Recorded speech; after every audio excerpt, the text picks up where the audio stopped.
নমস্কার সবাইকে। আজ আমরা জগন্নাথ দেবের সৃষ্টির রহস্য সম্পর্কে জানব।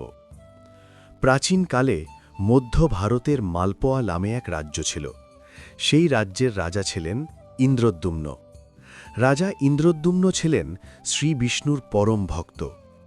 তার মনে এক গভীর আকাঙ্ক্ষা ছিল, তিনি যেন স্বয়ং ভগবান বিষ্ণুর দর্শন লাভ করতে পারেন। একদিন এক সন্ন্যাসী রাজার প্রাসাদে এসে বললেন, হে রাজন, আপনি ভগবান বিষ্ণুর মহান ভক্ত, কিন্তু আপনি কি জানেন উড়িষ্যায় ভগবান বিষ্ণুর এক দিব্য রূপ নীলমাধবের পূজা হয়? আপনি কি কখনো সেই নীলমাধবের দর্শন করেছেন? এই কথা শুনে রাজা বিস্মিত হয়ে বললেন, ভ্রাতা, আমি এই দিব্যরূপ সম্পর্কে কিছুই জানি না। দয়া করে বলুন, নীলমাধবের পূজা কোথায় হয়? সন্ন্যাসী উত্তর দিলেন, আমি ঠিক স্থান জানি না, তবে শুনেছি কোনো এক গুহায় গোপনে নীলমাধবের পূজা হয়। এই কথা বলেই সন্ন্যাসী বিদায় নিলেন। তখন রাজা ইন্দ্রদ্যুম্ন তার সেনাপতি বিদ্যাপতিকে ডেকে সমস্ত কথা জানালেন এবং নীলমাধবের সন্ধান করতে উড়িষ্যায় পাঠালেন। দীর্ঘ অনুসন্ধানের পর বিদ্যাপতি উড়িষ্যায় পৌঁছে জানতে পারলেন, শবর জাতির কিছু মানুষ গোপনে নীলমাধবের পূজা করেন, কিন্তু সেই দিব্য মূর্তির অবস্থান কেউ প্রকাশ করে না। তখন বিদ্যাপতি শবর রাজা বিশ্ববসুর সঙ্গে সাক্ষাৎ করলেন এবং অনুরোধ করলেন তাকে নীলমাধবের কাছে নিয়ে যেতে। বিশ্ববসু বললেন, এ অসম্ভব, এই দিব্য মূর্তি আমি কাউকে দেখাতে পারি না। বিদ্যাপতি তখন সেই শবর রাজ্যেই বসবাস করতে শুরু করলেন। সময়ের সাথে সাথে শবর রাজা বিশ্ববসুর কন্যা ললিতার সঙ্গে তার প্রেম হয় এবং পরে তাদের বিবাহ হয়। বিবাহের পর বিদ্যাপতি তার পত্নী ললিতাকে অনুরোধ করলেন যেন তিনি তার পিতার কাছে বলে নীলমাধবের দর্শনের ব্যবস্থা করেন।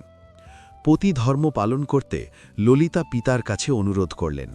বিশ্ববসু রাজি হলেন, তবে একটি শর্ত দিলেন, নীলমাধবের গুহায় নিয়ে যাওয়ার সময় বিদ্যাপতির চোখ বাঁধা থাকবে।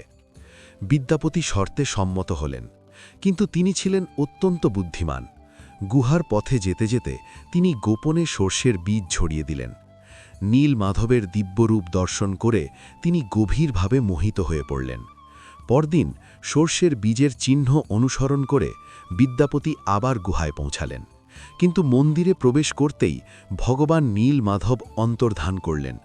কোথাও আর সেই মূর্তি পাওয়া গেল না। অত্যন্ত দুঃখিত হয়ে বিদ্যাপতি রাজা ইন্দ্রদ্যুম্নের কাছে ফিরে এসে সব ঘটনা খুলে বললেন। রাজা সৈন্যবাহিনী নিয়ে শবর রাজ্যে এলেন, কিন্তু তিনিও দেখলেন নীলমাধব সত্যিই অন্তর্ধান করেছেন। গভীর দুঃখে রাজা নিজ রাজ্যে ফিরে গেলেন। একদিন রাতে ভগবান বিষ্ণু স্বপ্নে রাজাকে দর্শন দিয়ে বললেন, হে রাজন, তুমি আমার পরম ভক্ত। আমি ভক্তদের থেকে দূরে থাকি না। আমি সমুদ্রে ভাসতে ভাসতে তোমার কাছে আসছি। তুমি আমাকে দারু ব্রহ্মরূপে পাবে।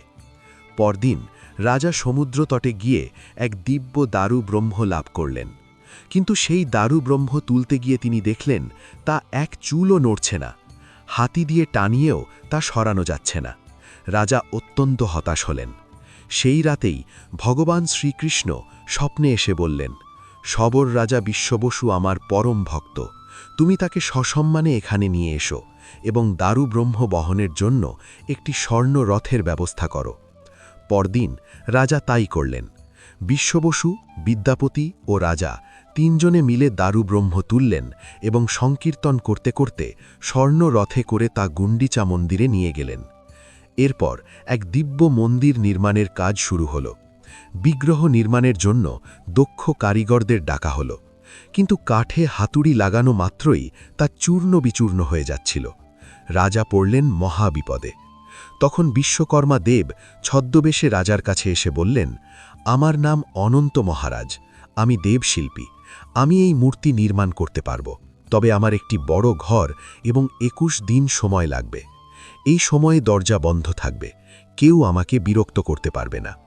রাজা শর্তে সম্মতি দিলেন।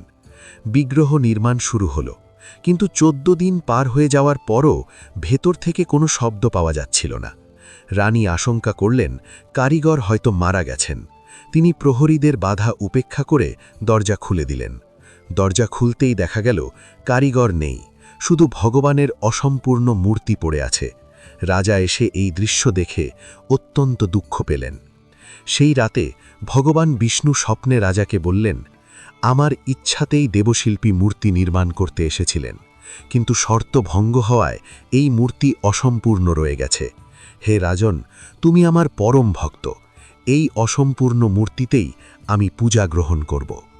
এইভাবেই ভগবান জগন্নাথ, বলভদ্র ও সুভদ্রার আবির্ভাব ঘটে।